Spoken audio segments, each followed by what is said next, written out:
यहाँ उपस्थित सभी माननीय सांसद हैं, बिहार विधान परिषद के माननीय सदस्यगण,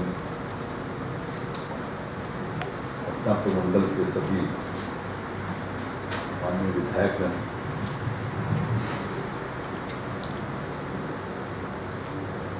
एक प्रमंडल वार माननीय जनप्रतिनिधियों के साथ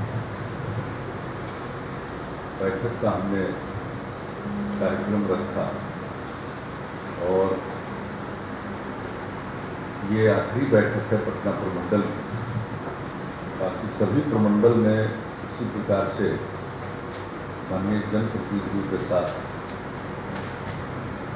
बैठक रखी गई। इस बैठक का कोई पूर्व निर्धारित एजेंडा नहीं रखता है। इसका मकसद सिर्फ यही है कि जो भी हमारे माननीय विधायक, सांसद, विधान परिषद के सदस्यगण जो अपने क्षेत्र से संबंधित जो उनकी समस्याएं हैं उसको वो रख सकेंगे इस फोरम पर। और इसके अलावा उनके मन में कोई नीति विषयक कोई विचार है तो उसको भी रख सकते हैं। इससे कार्यक्रमों के क्रियान्वयन में सहूलियत होगी, ऐसी मेरी मान्यता है। और इस अवसर पर न सिर्फ प्रमंडल के विभिन्न जिलों के प्रभारी मंत्री मौजूद रखते हैं, बल्कि मुख्य सचिव, डीजीपी, विकास आयुक्त समेत सभी विभागों के प्रधान सचिव या सचिव भी उपस्थित रहते हैं। इसके अलावा प्रमंडल के सभी अधिकारीगण, प्रमंडल के जिलों के जिलाधिकारी और पुलिस अधीक्षक भी यहाँ उपस्थित रहते हैं। इसलिए अपने आप में यह एक अभिनव प्रयत्न है जिसमें इस फोरम में ये सारी चीज़ों को, वैसे विधानसभा और विधान परिषद के माननीय सदस्य के नाते लोग अपनी बात को विधानमंडल में भी रखते हैं और जिलों में जब कार्यक्रम क्रियान्वयन समिति की बैठक होती है तो प्रभारी मंत्री की अध्यक्षता में पुनः भी इन बातों को रखते हैं। लेकिन उसमें ये भिन्न, और यहाँ जो कुछ भी आप बात रखेंगे उसको एक एक बात को नोट किया जाता है और आपको अपनी बात रखने के अलावा लिखित भी कोई सुझाव हो तो वह भी दे सकते हैं। उन सब चीज़ों पर उपयुक्त कार्रवाई हो। और यहाँ मुख्यमंत्री सचिवालय के भी तमाम अधिकारी मौजूद रहते हैं। प्रमंडल वार चूँकि प्रमंडलीय आयुक्त के द्वारा ये पूरे बिहार में ये सिलसिला हमने प्रारंभ किया तो वहाँ भी उसके संबंध में सारी जानकारी रहती है। और जो विभिन्न विभागों के अधिकारी यहाँ पर उपस्थित हैं, सभी विभागों जो भी अपने विभागों से संबंधित समस्याओं को नोट करते हैं और कुछ हद तक इसको इंटरैक्टिव भी बनाने की हमने कोशिश रखी। वैसे चूँकि पटना प्रमंडल में जनप्रतिनिधियों की संख्या सर्वाधिक है, तिरहुत प्रमंडल में भी कुल उपस्थिति 54 लोगों की थी। लेकिन यहाँ तो स्वाभाविक है, पटना प्रमंडल और इसमें राजधानी का भी जिला है, तो कतिपय हमारे राज्यसभा और विधान परिषद के सदस्य हैं जो यहाँ के मतदाता होने के नाते या निवासी होने के नाते यहाँ के जनप्रतिनिधि के रूप में भी उपस्थित होते हैं। और कई जो पटना प्रमंडल से जुड़े हुए हैं जिनके विधान परिषद में क्षेत्र, चाहे वो शिक्षक निर्वाचन क्षेत्र से हों या स्नातक निर्वाचन क्षेत्र से हों या स्थानीय प्राधिकार निर्वाचन क्षेत्र से, वैसे लोग भी हैं। तो उनका तो खैर कॉन्स्टिट्यूंसी हुआ, माननीय विधायक का कॉन्स्टिट्यूंसी हुआ या माननीय सांसद लोकसभा की कॉन्स्टिट्यूंसी हुई, तो स्वाभाविक है कि वैसे एमएलसी और राज्यसभा के सदस्य की संख्या भी पटना के कारण कुछ ज़्यादा है, इसकी संख्या भी ज़्यादा होती है। वरना विधानसभा, विधान परिषद जो अपने निर्वाचन क्षेत्रों से चुनकर आते हैं, उनको अगर लीजिएगा या लोकसभा के सदस्यों को लीजिएगा तो उतनी ज़्यादा संख्या नहीं थी जितनी ज़्यादा संख्या अब हो जाती है। लेकिन फिर भी सब लोगों को अपनी बात रखने का अवसर है। लेकिन जो बिना क्षेत्र वाले जनप्रतिनिधि हैं, खाली ध्यान रखेंगे कि क्षेत्र वाले जनप्रतिनिधि को तो डायरेक्ट किसी क्षेत्र की समस्या के साथ वो जुड़े हुए हैं और बाकी एक मोटे तौर पर वो भी सुझाव देने के लिए स्वतंत्र है और सक्षम है। लेकिन समय के हिसाब से हमने कहा इन बातों का उन माननीय जनप्रतिनिधियों को ख्याल रखना चाहिए।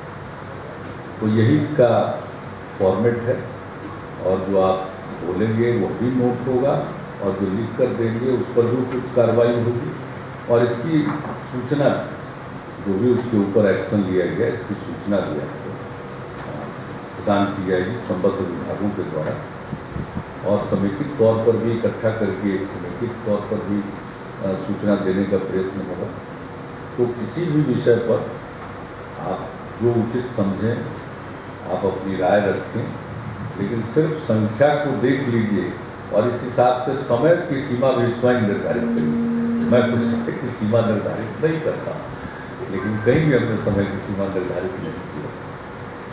लेकिन आमतौर पर हम देखते हैं कि एवरेज सब जगह की जो मीटिंग हुई है उसमें हमने देखा है कि एवरेज 1 घंटे में मिनिमम 10 लोग जरूर अपनी बात रखते थे, 10 से 12 लोग। लेकिन यहाँ कोई वो बंधन नहीं है, आप चाहें तो उससे ज़्यादा लोग भी 1 घंटे में अपनी बात रख सकते हैं। और अगर ऐसा कुछ हुआ कि कम भी रखेंगे तो हमको कोई एतराज़ नहीं। यह बैठक तब तक चलेगी जब तक यहाँ मौजूद आखिरी माननीय जनप्रतिनिधि अपनी बात नहीं रखें। हमारी तरफ से बैठक तब तक जारी रहेगी। लेकिन मैंने इन बातों का जिक्र प्रारंभ में इसलिए कर दिया कि सबको सोचना है और ये उम्मीद की जाती है कि ऐसा तो नहीं है कि अपनी बात कहे और चल दी। सब लोग रहते हैं तो एक अच्छा लगता है, बेहतर लगता है कि सब लोग एक दूसरे की बात सुन रहे हैं, जान रहे हैं, तो अच्छा होता है। इसलिए बगैर आगे समय गंवाए हुए बारी बारी सब शुरू करते हैं। तो बाई तरफ से यहीं से पहले रो में शुरू कीजिए। कौशलेंद्र जी, माननीय सांसद लोकसभा नालंदा से, माननीय बिहार के लोकप्रिय मुख्यमंत्री, सभी माननीय जनप्रतिनिधिगण, सभी अधिकारीगण, जो भी कम समय में मैं अपना बात को रखूँगा। मेरा एक सबसे बड़ा जिले का जो समस्या है पावापुरी मेडिकल कॉलेज, जो वहाँ के बच्चों को काफ़ी परेशानी है। मेरा अनुरोध हुआ कि उसका OPD अगर चालू कर दिया जाए तो वहाँ पर बच्चों को जो सीखने का जो सिलसिला है बराबर कुछ न कुछ हम लोग को भी चिट्ठी पत्र देते हैं। तो मेरा एक पहला समस्या है कि OPD चालू करके। दूसरा, प्रधानमंत्री सड़क योजना में कई आपका संकेत को बखूबी ग्रहण किया है और दूसरे साथियों को समय मिले ज़्यादा इसके इस लिहाज से सिर्फ एक मुद्दे पर हम थोड़ी सी अपनी बात रखेंगे। वैसे हम लोग बहुत खुश नसीब हैं, पानी का वैसा संकट नहीं है, लेकिन गर्मी जिस तरह से बढ़ रही है वो पानी का संकट बढ़ेगा, लेयर नीचे जा रहा है और आपने प्रयास भी किया है। लेकिन हम समझते हैं कि इसको थोड़ी जानकारी मिलनी चाहिए हम लोगों को। वो सर स्कूल मैनेजमेंट कमेटी भी हमने छोड़ा हुआ है, तो वही हम एमएलसी या MP कोई देगा या MLA देगा तो किसी स्कूल का उसके कंस्टिट्यूंसी का, तो उसका एक जाता है ना कि भाई हमारे MLA ने हमारे MLC ने दिया। तो आप जो भी गाइडलाइन बनाएंगे, लेकिन बेंच बेस तो ठीक है, अब उसको कैसे प्रयोग करिएगा उसका हिसाब तो सरल बनाइए। इसको डिपार्टमेंट हमारे तरफ से वो जो रेट फिक्स मेरे किया, ख्याल से एकदम फिक्स राशि पर मत करिए। ठीक है। देना चाहता है पूरे स्कूल में तो क्या और लोकल जो कमेटी होती है स्कूल लेवल आपके बजट से तो कोई प्रोविजन खास होता नहीं है, नहीं होता है। फिर इसका एकदम बिल्कुल सरल और सुगम रास्ता निकाल दीजिए। ठीक है। आगे रणवीर नंदन भाई, आपका तो कोई क्षेत्र भी नहीं है, एक लाइन में बोल के खत्म करिएगा, बगल वाले का क्षेत्र है। ठीक, बहुत अच्छा। माननीय मुख्यमंत्री जी, हमने विभागवार जो समस्या है उसको लिखित रूप से हमने लिख लिया है, मैं आपको प्रेषित कर रहा हूँ। धन्यवाद। माननीय मुख्यमंत्री जी धन्यवाद। मेरी कॉन्स्टिट्यूंसी आप ही हैं, इसलिए आपके निर्णय में मेरे सुझाव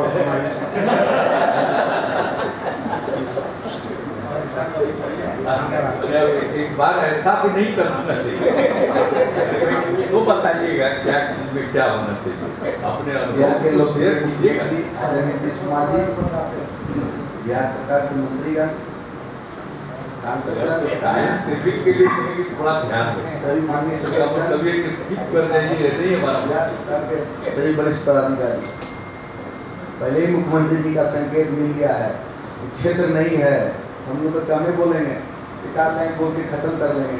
पटना में पहला जल जमाव का बड़ा ही समस्या है मुख्यमंत्री जी, दूसरा जाम का, और तीसरा एक समस्या महोदय, ये जो लाइसेंस, जो आर्म्स का लाइसेंस मिलता है महोदय, वो सभी जगह से जब कलेक्टर के पास चला जाता है, हम लोग दर्जनों बार फोन करते हैं, वो लाइसेंस निर्गत नहीं किया जाता हम लोग। इसलिए आपसे विनम्र निवेदन है, ऐसा कोई आदेश निकाला जाए कि जब थाना से लेके एसपी साहब से लेके कलेक्टर के पास जब चला जाता है, उसको भी लाइसेंस दे देता है। एक दिन बात को रखकर अपना बात समाप्त। माननीय मुख्यमंत्री जी, माननीय मंत्रीगण, सभी विधान परिषद और विधानसभा के सदस्यगण, पदाधिकारीगण, माननीय मुख्यमंत्री जी, मैं एक दो बात की ओर आपका ध्यान आकर्षित करना चाहूँगा कि पटना में पेयजल एक बड़ा समस्या है और चापाकल योजना बंद हो गई।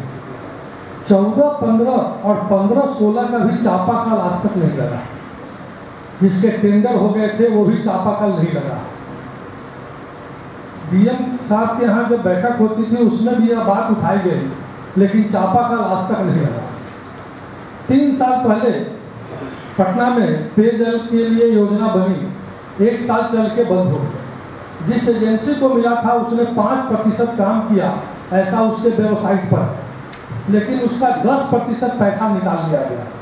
इसलिए माननीय मुख्यमंत्री जी, हम आपसे आग्रह करेंगे कि 5% काम पर 10% राशि निकाली गई है, इसको जरूर ध्यान देने की आवश्यकता है। दूसरी बात यह है कि भूगर्भ नाला का उड़ाही पटना में नहीं हो रहा।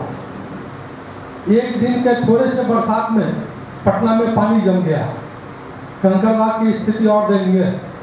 एक आग्रह आपसे करेंगे कि जो सैदपुर नाला है, ओपन नाला है, बड़ा नाला है, और उस कदम कुआं, राजेंद्र नगर, बाजार समिति, मुसल्लापुर, सब सारा जोन उसी से पानी से ड्रेनेज से बाहर होता है। उसको आसियाना नगर जो ड्रेनेज था उसकी तरह करके उसको अंडरग्राउंड करके बड़ा सा कर दिया जाए, और अगर कुआं के पास बड़ा सम्प हाउस बना के उसको निकालने की योजना अगर बनाई जाती है तो ये एरिया में बरसात का पानी नहीं जमेगा और एक बड़ा रोड मिल जाएगा जिससे अशोक राजपथ का लोड घटेगा। तो यही एक आग्रह था। और एक बात और कहना चाहेंगे कि मुख्यमंत्री क्षेत्र विकास योजना में सुनने में आया, जैसा माननीय मंत्री जी ने कहा था कि सभी दलों से बात करके तय होगा, लेकिन अगर उसमें सुनने में आया है कि सड़क, नली और गली की योजना बंद हो गई है साफ निश्चय के कारण, तो पटना जो है, जिनका पटना में है, उन लोगों के साथ कठिनाई होगी कि चूंकि वो कहाँ बनाएंगे, जमीन नहीं है कि वो कम्युनिटी हॉल बना दें। और पटना में बहुत सारी सड़कें हैं, बहुत सारी गलियां जो मुख्यमंत्री क्षेत्र विकास योजना के अंतर्गत ही बनी है, जिसके कारण आज गलियों और सड़कों पर चलने का हुआ। अगर इस योजना में सड़क नली गली बंद कर दिया जाएगा तो पटना के गलियों और सड़कों में पुनः वो स्थिति हो जाएगी कि चलना मुश्किल हो जाएगा। इसलिए आग्रह है कि उसको कंटिन्यू रखा जाए। बहुत बहुत धन्यवाद। भोजपुर जिला के किसानों की बहुप्रतीक्षित मांग अज्ञान प्रखंड के टिकरी पंचायत स्थित गेरुआ पंप योजना का जिसका शिलान्यास वर्ष 1991 में माननीय पूर्व मुख्यमंत्री आदरणीय श्री लालू प्रसाद जी द्वारा किया गया था। गेरुआ पंप योजना के निर्माण की मांग समय समय पर स्थानीय जनप्रतिनिधि गण द्वारा प्रश्न एवं ध्यान आकर्षण के माध्यम से विधानसभा एवं विधान परिषद में की जाती रही। इस योजना के धरातल पर उतर जाने पर भोजपुर जिला के अज्ञान संदेश और कोइलवर प्रखंड के हजारों एकड़ जमीन में सिंचाई की सुविधा मुहैया हो सके तथा कोइलवर रजवाहा के अंतिम छोर तक पानी पहुंच सके। अतः गेरुआ पंप नहर योजना का कार्य शीघ्र प्रारंभ करने की मैं मांग करता हूँ। शाहबाद का नामकरण सर्वप्रथम सन 1529 में हुआ तथा शाहबाद एक राजस्व जिला के रूप में सन 1685 गठित हुआ। उस समय इस जिला में 4 सब डिवीजन आरा, भभुआ, बक्सर और सासाराम थे तथा इसका मुख्यालय आरा था। पुराने शाहबाद जिला के चारों सब डिवीजन अब जिला में परिवर्तित हो चुका है तथा उनके नाम क्रमशः भोजपुर, बक्सर, कैमूर एवं रोहतास है। इस प्रकार इतिहास से शाहबाद के नाम विलुप्त हो जाने का खतरा उत्पन्न हो गया। शाहबाद का इतिहास अत्यंत गौरवशाली रहा है।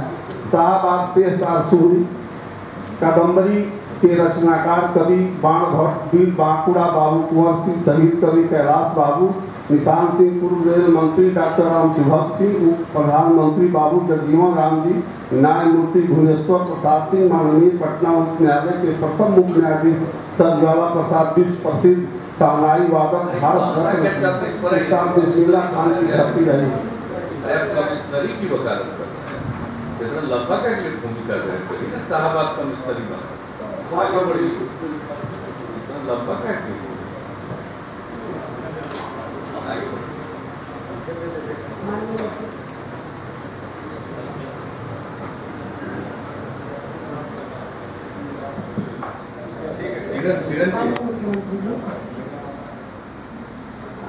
वैसे तो हमारे लिए ये कहा जा सकता है कि आपका कोई क्षेत्र नहीं है,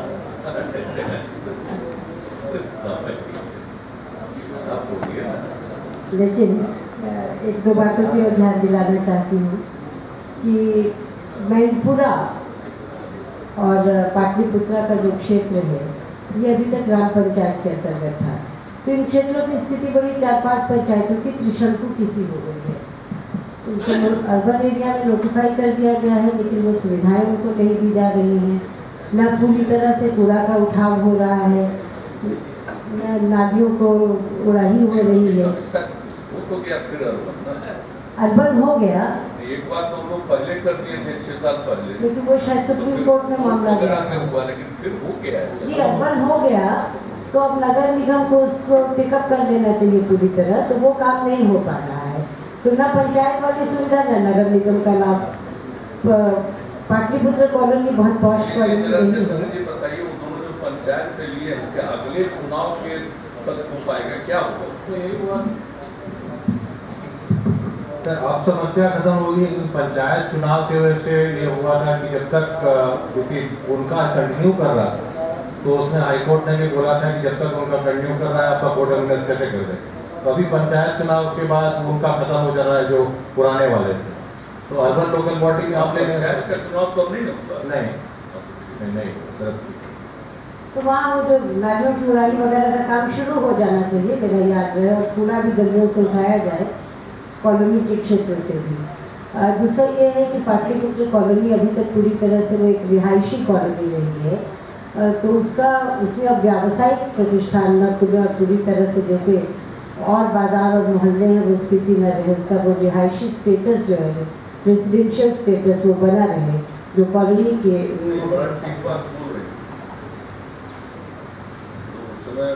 बनाए होंगे और पंचायत तो वही लोग कराए रहते थे। जानबूझ करके योजना फंड बहुत ढंग से लोग कहता था कि वहीं के लोग अपना स्कूल चाहते थे पंचायत से। ताकि कोई टैक्स वैक्स नहीं लगे। ऐसा उन्हें मान्यता है लोगों का। रिहायशी मतलब रेजिडेंशियल एरिया नहीं रहेगा, ये रेजिडेंशियल एरिया रहेगा, कॉमर्शियल एरिया में कन्वर्ट नहीं होगा। इसके लिए आप ही के पास मौसम की है और कॉर्पोरेशन को आप लोग आपकी गाइड करके महोदय। और एक और बात मुझे जो कहनी है वो क्षेत्र विकास संघ के बारे में, कि उस निधि से हम लोगों ने चाहा कि लड़कियों की संख्या स्कूलों में बढ़ी है, लेकिन उनको रिटेन करने की एक समस्या है कि कैसे वो रहे, अटेंडेंस उनका बना रहे। तो शौचालय, सेपरेट शौचालय की समस्या है। हम लोग अपने फंड से शौचालय के लिए लिख के देते हैं तो उसको स्वीकार नहीं किया जाता है और वो उससे नहीं बन पाता है। पटना विश्वविद्यालय के कार्यालय में, दरभंगा हाउस में छात्र जीवन से हम लोग इस समस्या को देखते रहे और जब मैंने लिख कर दिया तो उस पर स्वीकृति नहीं मिली और वो योजना में नहीं स्वीकार किया गया, उस पर आपत्ति है। तो मुझे लगता है उसको सरल किया जाना चाहिए और ये अनुमति होनी चाहिए। छोटी छोटी राशि लगती है, बहुत बड़ी राशि नहीं लगती है, लेकिन बहुत सारे संस्थानों में ये हो जाएगा। CSR के तहत कहा गया कि बनेगा, लेकिन वो भी उसकी सूची में सब आ नहीं पाते हैं। जी जी जी, धन्यवाद। माननीय क्षमा करेंगे, एक बात है, ये जो ऑटो चलते हैं शहर में, उस पर पुलिस कोड लिखने की व्यवस्था हुई थी, पुलिस कोड देने की, तो उसमें लेकिन 100% ऑटोज में ये पुलिस कोडिंग की व्यवस्था नहीं हुई है और वो कोड लिखते भी नहीं हैं। महिलाओं की सुरक्षा या और भी सवारियों की सुरक्षा की दृष्टि से महत्वपूर्ण काम हुआ था ये, तो इसको मुझे लगता है कि इसकी मॉनिटरिंग करके इसको पूरा किया जाना चाहिए। माननीय मुख्यमंत्री, पहले मैं आपको धन्यवाद देना चाहती हूँ और अपना नमन करना चाहती हूँ कि जिस तरह से आपने विकास की पहल की और जिस तरह से आपने विधानसभा चुनाव के पूर्व में जो बातें कही थी उनको धरातल पर लागू किया है और साथ ही साथ जो एक बहुत ही अभूतपूर्व कार्य किया शराबबंदी को लेकर के, उसके लिए मैं अपने सभी तमाम लोगों की तरफ से, महिलाओं की तरफ से, पूरे बिहार की तरफ से आपको धन्यवाद देना चाहती हूँ। मैं ये कहना चाहती हूँ कि समस्याएं अनंत हैं, समस्याओं का कोई अंत नहीं हो सकता है, लेकिन हम लोग सक्षम हैं इन समस्याओं को अंत करने में। बस मैं आपसे इतनी ही गुजारिश करना चाहती हूँ कि जो भी समस्याएं लेकर के हम पदाधिकारियों के पास जाते हैं, पदाधिकारी उस पर थोड़ी पहल करें और समस्याओं को जल्द से जल्द निजात दिलाने में हमारी सहायता करें। बस धन्यवाद। माननीय मुख्यमंत्री, माननीय मंत्री, लोकसभा सदस्य, विधानमंडल के सदस्य, सभी उपस्थित अधिकारी, आपके बधाई के पात्र हैं। नालंदा से पूरब और दक्षिण जो जिले पड़ते हैं और झारखंड क्षेत्र, कुछ वर्ष पहले विराट थे, वहाँ एग्जाम से महीना में कम से कम हजारों मृत्यु होती थी जाम के वजह से। आपने उसको बना करके बहुत बड़ा क्षेत्र का विकास करने का काम किया, इसकी बधाई के पात्र हैं। अभी हिलसार मंडल में उसी तरह से जाम से स्टेट हाईवे हिलसा मंडल शहर है, तो उसमें बाईपास बनना बहुत जरूरी है। और दूसरा मैं सुझाव देना चाहता हूँ कि आपने आरक्षित वर्गों को भली भांति आरक्षण लागू करके हर विभाग में आपने नियुक्ति करने का काम किया है, इसीलिए बधाई के पात्र हैं। लेकिन एक इसमें सुझाव देना चाहता हूँ कि आपने बिहार के छात्रों को तकनीकी पढ़ाई पढ़ने के लिए प्रशिक्षण प्राप्त करने के लिए जो बंगलोर ये हिलसा बाईपास निकल रहा है, एक्विजिशन की समस्या है सर। अभी कहाँ है पंकज सर? ये हिलसा बाईपास तो सैंक्शन है, दोनों है, दोनों साइड से है, एक तरफ रेलवे लाइन है, ये है, मतलब क्या उसको दिक्कत कैसे है? उसमें सर ये परपेचुअल लीज में प्रपोजल आया था सर, उसमें कुछ डाटा उसमें नहीं था सर, तो मांगे हैं तो वो बात करते हैं और इसके अलावा जो दो और था सर वो करते हैं। देखिए उसको जल्दी सर उसमें भू अधिग्रहण का प्रक्रिया बहुत लंबा चल रहा था सर। इस्लामपुर नवादा का हम लोग प्रोफेसर इसमें जल्दी कराए थे, इसलिए इसके लिए हम लोग परमिशन मांगे सर। जिससे मिलेगा क्या लिस्ट मांगे सर? परपेचुअल लीज में परमिशन मांगे थे सर, पूर्व और पश्चिम तक। आपको दे दिए सर वही जो परपेचुअल लीज पे आया था सर वो कर दिए हैं सर। ये इसी में आया था, कुछ इसमें इन्फॉर्मेशन कम था सर, मांगे हैं जल्दी करवा दी करा देंगे सर। डाक से मांगते रहिए तो दिक्कत है, आपस में बैठ के इसको रिजॉल्व करिए। ऐसे लीज के लिए कलेक्टर को मदद करनी है, उनके अफसरों को व्यवस्था करनी है, कौन क्या लाइबिलिटी है वो तो मदद करेंगे। सब ठीक हो रहा है, इन्होंने काम कर दिया कलेक्टर सुन रहा है ना व्यास जी क्या बता रहे हैं? लीज नीति में ऐसा प्रावधान माइक दीजिए व्यास। कलेक्टर को मदद करेंगे, कलेक्टर प्रस्ताव नहीं देगा, कलेक्टर मदद करेंगे उस लैंड के बारे में कि लैंड अधिकारी कौन है, काम कंसर्न डिपार्टमेंट को करना है। मुझे ऐसा प्रतीत हो रहा है कि उन्होंने जिलाधिकारी को भी छोड़ दिया। जिलाधिकारी को ये बताएंगे कि ये जमीन किसकी है, ताकि उनसे इनका ऑप्शन निगोशिएट करके और धरना देकर ये लीज नीति में सरकार की कैबिनेट से हाँ सर, इसी की तरह सर एक्सिक्यूटिव इंजीनियर से मांगे इन्फॉर्मेशन सर, उसी को कलेक्टर को बुला करके सब इन्फॉर्मेशन लेकर के बुलाइए ना। तब मांगे हैं तो करेगा, एक महीना तक वेट कीजिएगा। नहीं करा देंगे सर, ठीक आगे दीजिए। पर भारती जी वगैरह तो पूरा यदि साहब और आरक्षण से छोड़ जाएगा बहुत महत्वपूर्ण है। आपने बेंगलुरु, दिल्ली, बम्बे, मद्रास में प्रशिक्षण करने के लिए जाता था, उसको रोकने के लिए अपने निजी संस्थान बड़े पैमाने पर खोला और फिर उस पर अभी इससे विकास के बहुत बड़ा फायदा हुआ, गरीब लोग को भी फायदा हुआ। लेकिन आपसे निवेदन करना चाहूँगा, उसमें जो तकनीकी प्रशिक्षण क्षेत्र केंद्र है, संस्थान है, चाहे एनएम हो, चाहे मेडिकल हो, चाहे इंजीनियरिंग हो, चाहे बीएड हो, चाहे एमएड हो, चाहे किसी तरह के तकनीकी प्रशिक्षण, उसमें आरक्षण का प्रावधान नहीं है तो निश्चित रूप से डोनेशन करती है। तो गरीब का आदमी जो आरक्षित जाति के लोग हैं, निजी संशिक्षण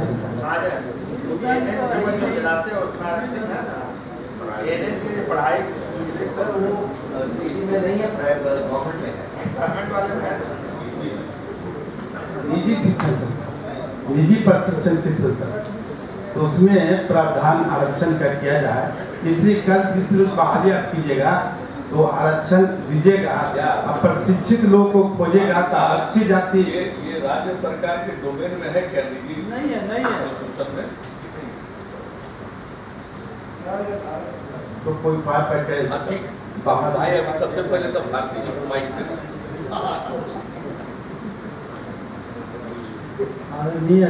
आदरणीय मुख्यमंत्री जी, मैं करीब बचपन से जब मैं पटना आते थे तो मैंने देखता था कि चापाकल या कल लगा हुआ है तो उसमें लोगों ने काफ़ी लाइन में लगे हुए रहते थे पानी के लिए। आज भी 30-40 साल बाद भी मैंने वही स्थिति को आज भी मैं पटना सिटी में मैं देख रहा हूँ। पटना सिटी में जब मैं दौरा किया तो एक एक मोहल्ले में 4-5 चापाकल है, लेकिन सब चापाकल खराब है, कोई देखने वाला नहीं है। जब मैं शिकायत करता हूँ तो कोई भी पदाधिकारी कोई ध्यान नहीं देते, कोई बात नहीं सुनते हैं।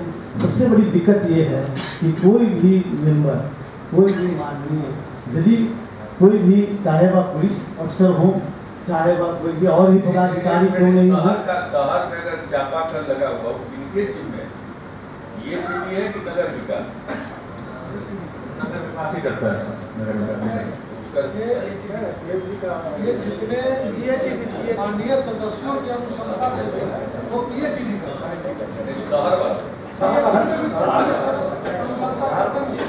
माननीय सदस्य जो अनुशंसा करते हैं मुख्यमंत्री क्षेत्र विकास योजना अंतर्गत या मुख्यमंत्री चापाकल योजना में जो 100 चापाकल था वो जो लगा उसको पीएचडी देगा। ऑर्डिनेंस भी उन्हीं के पास है।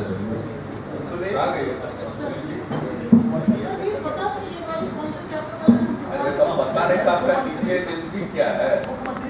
एमएलसी है, हम सिटी एरिया में गए, चापाकल खराब देखा, इस किसी अधिकारी को कहते हैं कोई सुनता नहीं, यही तो बोल रहे हैं क्लियर माइक पर बोल। ये का है कि इंतजाम आप लोग कीजिएगा। मैं आपको बताता हूँ, एक मोहल्ले में 4-4, 5-5, 6-6 चापाकल है और सब के सब चापाकल खराब है। आप ऐसा करिए भारती जी, इस एरिया के चापाकल ऐसे ओवरऑल चापाकल शहर वाले को समीक्षा कर ही सकते हैं। आपके शहर के जो ऑफिसर हैं उनको एक एक भेजवा करके रिपोर्ट लीजिए, कहे वो चापाकल काम कर रहा नहीं कर रहा, जो नॉन फंक्शनल है उसको फंक्शनल करवा दीजिए।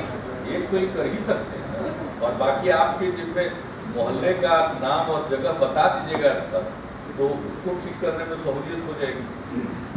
धन्यवाद सर। आप सर माननीय मुख्यमंत्री जी। अच्छा, आपका रहस्य हम समझे नहीं, उसी वाले में भी आपको देखा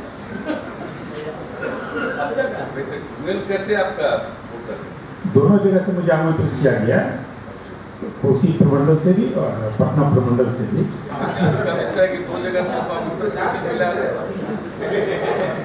विषय है आपको मिल गया, इसलिए चलिए आपका पटना प्रमंडलीय समिति संस्थात्मक बैठक में माननीय मुख्यमंत्री जी, मंत्रिमंडल के सदस्यगण और यहाँ जनप्रतिनिधिगण और बिहार प्रदेश के सारे पदाधिकारीगण, माननीय मुख्यमंत्री जी का अभिनंदन करता हूँ कि उन्होंने पूर्ण शराबबंदी का निर्णय लिया और सफलतापूर्वक लागू किया, 7 निश्चय का संकल्प लिया और कार्यों का किया जाना, और लोग सबसे लेटेस्ट लोक शिकायत निवारण अधिनियम के तहत जो शिकायतों की निपटारा की पहल की है इन्होंने, ये ऐतिहासिक कदम है, इनका मैं अभिनंदन करता हूँ। पटना महानगर की कुछ विकास की योजनाओं और उस पर कुछ काम होने हैं, उसके लिए मैंने लिखित प्रतिवेदन तैयार किया है, वो माननीय मुख्यमंत्री जी को मैं दे दूंगा। और मैं अब माइक पुनः आपका अभिनंदन करते हुए माइक आगे बढ़ रहा हूँ।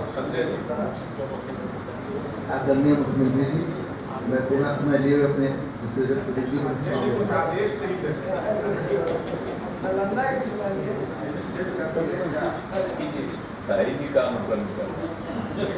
परम आदरणीय मुख्यमंत्री जी, यहाँ उपस्थित तमाम जनप्रतिनिधिगण, तमाम पदाधिकारीगण, हम लोग अभी बात कर ही रहे थे, कंकड़बाग के बारे में बोल रहे थे।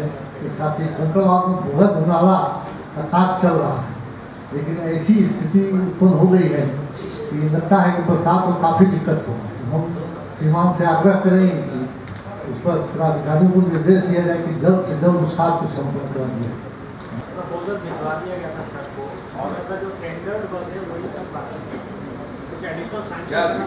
बताइए सर, इसमें 2 इश्यूज है सर। अभी नया योजना 52 योजना बन रहा है सर, उसमें कुछ रीटेंडर का स्टेज में है, 14 योजना रीटेंडर का स्टेज में है सर, वो रजिस्टर नहीं हो रहा। बाकी 38 योजना अभी काम हो रहा है सर। विधायक जी जो बता रहे हैं सर,